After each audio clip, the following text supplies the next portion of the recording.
Ndi Enugu, there's a need for us to have a conversation. Why should we have this conversation?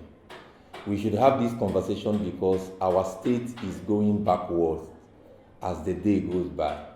Enugu is the capital of the old eastern region. Are we still the capital now? What is happening in Enugu? I am calling for this conversation, not necessarily leading it, because I have seen the need. It stares me in the face. Every day I wake up, I see needs for Ndi Enugu to really come around and have this conversation. We have left our state too long in the hands of those who have no interest in the state apart from their personal pockets. We have left the state too long in the hands of people who are slave masters but call themselves stakeholders. Ndi Enugu, especially the young people. We need to come around and have this conversation. And for those of you who may not know me, this conversation is not about me.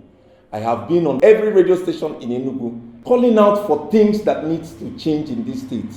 And most of you are not talking. And most of you are not doing anything. We are approaching an election year. And you think anything will change if you don't get involved? What do you have as a young person?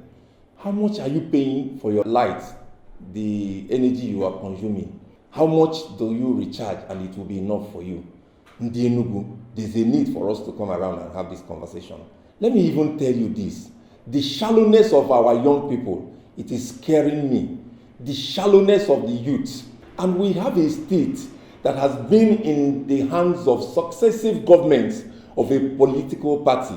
Is Enugu state really a PDP state? Or are we in captive in the hands of PDP? I am not against the party. I am calling on anybody born in Enugu, whether you are home or abroad.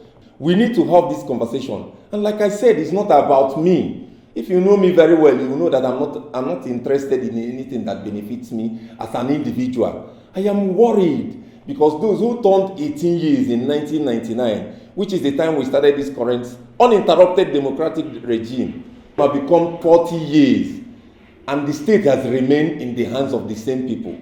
It doesn't matter if the state remains in the hands of the same people, but the question is how far so far? What has changed? Can you look back and say that those who took over in 1999, that this is what they left as legacy? Can you look back and say that this is what has changed as a developed state?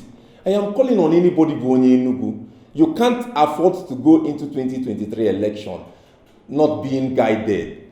A lot needs to change.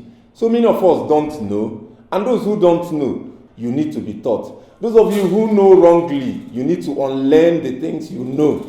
Because we can't go to 2023 election and allowing these people decide who becomes the winners of those elections. I am calling all of you, join me on my YouTube channel. We need to have this conversation. There's a lot to be said. But like I said, I am not leading the conversation. I'm only calling for it. I'm only stimulating it. If you have ideas, if you have your own opinion, if you believe in the government that has been here since 1999, if you don't believe in it, we all need to come together, whether you are young or old. Enugu State needs to have a change. You need to have a rethink to be part of this conversation. I expect to hear from you. Thank you.